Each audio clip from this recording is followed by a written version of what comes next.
అందరికీ నమస్కారం.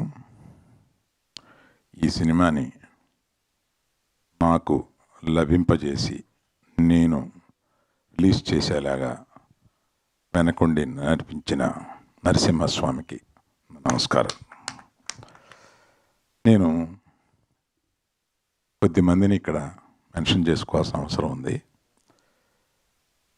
నాకు హుంబాలే ఫిలిమ్స్కి నాకు ఒక అవినాభావ సంబంధం ఉంది.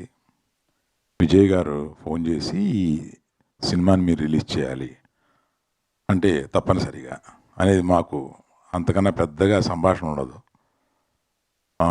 అట్లాగే కాంతారా ఇంకొక ఆయన సినిమా ఇంకొక చోట రిలీజ్ చేశాం. ఆయనకి నా మనస్ఫూర్తిగా కృతజ్ఞతలు చెప్తున్నాను ఈ అవకాశం నాకు తీసుకొచ్చినందుకు. ఆ తర్వాత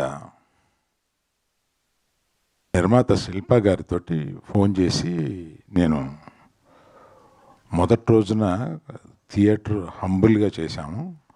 ఈ సినిమాకి రియాక్షన్ చూసి రెట్టింపు చేశాము. సాయంత్రానికి ఆ మరుసటి రోజుకి మళ్ళీ 2 థియేటర్స్ పెట్టి పెంచుకుంటూ వెళ్తున్నాము అని ఆమెకి ఫోన్ చేసి చెప్పినప్పుడు ఆమె అలాగ నేను ఆమె మాట్లాడిన దాన్ని బట్టి ఆమె ఏ 50 సంవత్సరాలు ఉంటాయని అనుకున్నాను.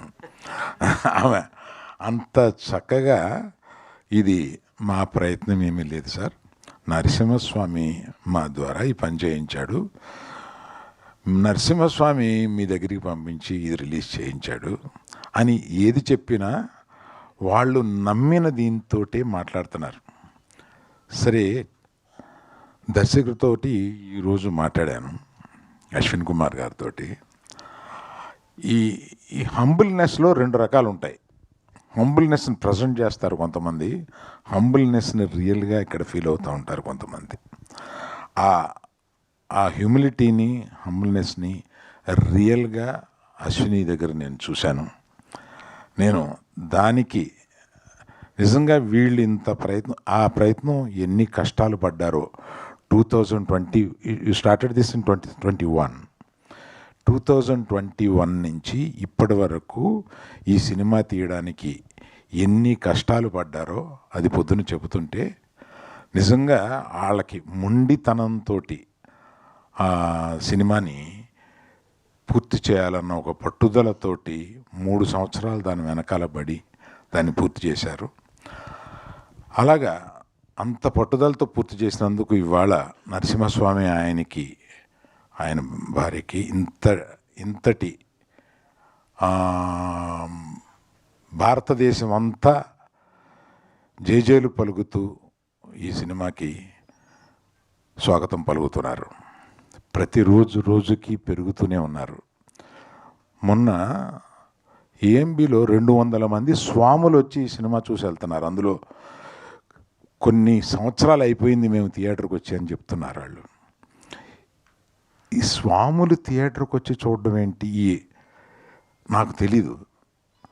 నేను ఈ సినిమాని ఇంకెట్లా ప్రమోట్ చేయాలి అని ఆలోచించుకుంటూ ఉన్నాను. దీనికి ప్రమోషన్ అక్కర్లేదు, ఆటోమేటిక్గా ఒకళ్ళు ఇప్పుడు ఈయన చూశారు జొన్నవిత్తులు గారు, ఆ ఉద్వేగం ఆయన చెప్పగలిగారు. అది చెప్పలేకుండా ఉద్వేగం ఫీల్ అయ్యి ఇంట్లో వాళ్ళకి పక్కింటి వాళ్ళకి చెప్పే ఒక సందర్భం ఈ సినిమాకు ఉన్నది. అలాగే యాక్చువల్గా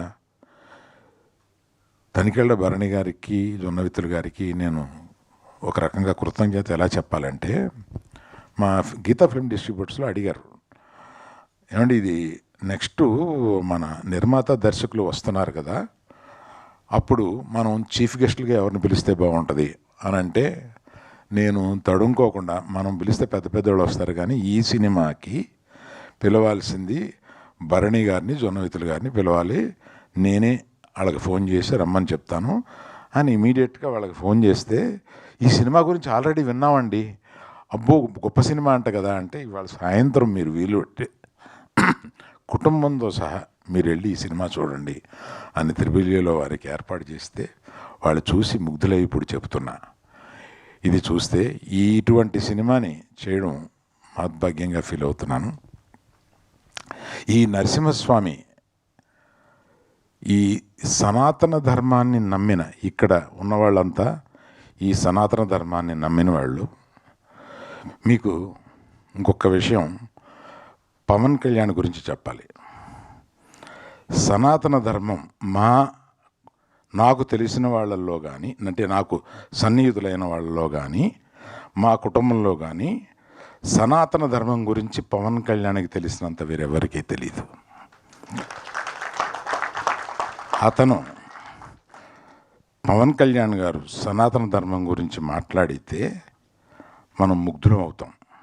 తప్పనిసరిగా వారు ఈ సినిమా చూడాలని, ఈ సినిమా గురించి మాట్లాడాలని కోరుకుంటున్నాను. సో ఈ అవకాశం నాకు ఇచ్చిన అందరికీ, ఈ సినిమాని ప్రేక్షకులే కాకుండా మీడియా వారికి కూడా కృతజ్ఞత. ఎందుకంటే దీన్ని మీరు ఇంకొంతమంది ఈ సినిమాని గురించి వినినా వినకపోయినా వారి చెవులకు తీసుకెళ్ళి వినిపించి ఈ సినిమాని చూపించే బాధ్యతగా మీరు తీసుకున్నారని నేను నమ్ముతూ అందరికీ నమస్కరిస్తున్నాను. థ్యాంక్ యూ అండి.